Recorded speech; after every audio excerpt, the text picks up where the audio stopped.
We're going to start by folding the paper in half.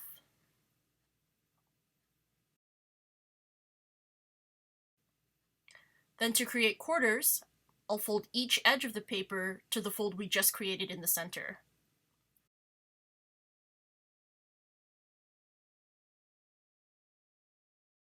And then to create eighths, we're going to divide each of these segments in half again. So I'll take each of the edges and fold it to the quarter folds we just created. And then I'm going to bring the quarter folds to the fold in the middle to get the remaining eighth fold.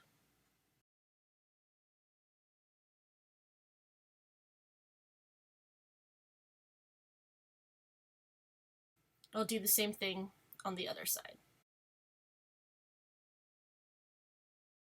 It doesn't have to be folded from a square, so if whatever garment you're making is a rectangle, then these instructions will still work. You don't have to divide the paper into eighths. You can be as detailed as you'd like. I'm going to do eighths for this example, but if you wanted to do sixteenths, or if you just wanted to stay with quarters, or do some other division, the method is similar. So once you have your eighths, you want all of the creases to be folded in both directions. So mountain folds are folds that point towards you, valley folds are folds that point away from you and look somewhat indented.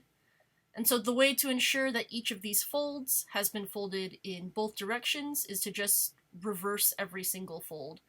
That way it's been folded both ways. The reason why we're doing this is to make a future step easier.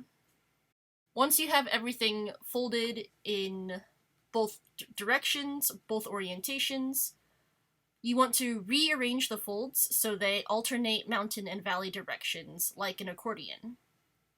And then once all of your creases are alternating like an accordion, then you can bring the folds together so that the paper makes a flat strip. Then we're going to create a diagonal fold by folding down the corner and bringing the top edge so that it aligns flush with the left side. I'm going to make another diagonal fold that's parallel by bringing that left side up and folding it to the bottom edge of that corner that we just folded down. You'll want to crease very hard so that these folds go through all layers of paper. Then I'm going to open it back up. And notice how there are 2 rows of zigzags. For the bottom row of zigzags, at all of the points that are downward, determine whether those lie on the valley folds or on the mountain folds. Orient your paper so that the downward pointing bits of the bottom zigzag are on the mountain folds. It doesn't matter if yours is slightly different from mine, but orient it such and then make the entire bottom zigzag into all mountain folds. The rest of the accordion will change orientation above the zigzag.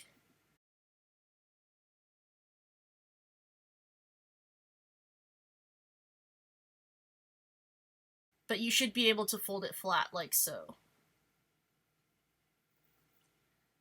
Then for the upper zigzag, make that zigzag entirely valley folds.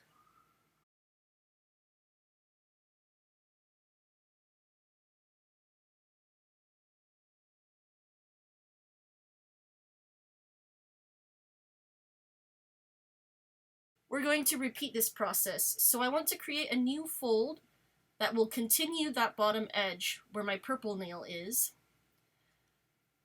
And so I'm going to fold the left edge up, and that new fold I create should continue that bottom edge.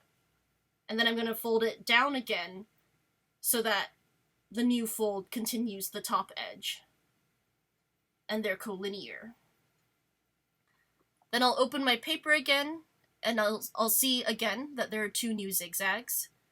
The bottom zigzag should be all mountain, and the top zigzag should be all valley. I think doing 2 zigzags at a time is easiest. And once you reorient the creases such that the top is all valley and the bottom is all mountain, then it will be easy to collapse the paper so that it folds flat again.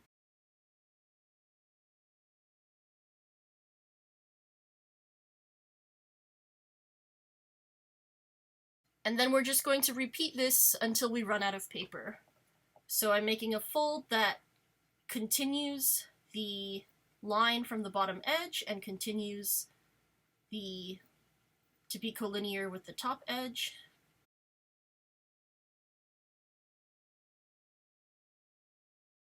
Then opening it, making the upper zigzag into all valley folds, and the bottom zigzag into all mountain folds. Once the zigzags are in the right orientation, the vertical folds that were part of our accordion pleat should pop into whatever orientation they need to be, because we creased them so that they could fold in both directions. And then it looks like this last fold, I only have room for one more fold instead of two. If you have two, you can go ahead and make two. If your strip of paper is longer, then you can keep going with this process. If it is the last fold and you're not doing two at a time, then the direction of the zigzag should just be the opposite from the one directly above it. So if you're following the zigzags, they should go mountain, valley, mountain, valley, mountain, valley, or vice versa. And that completes the folding for this mold. This is the Mirror Ori pattern.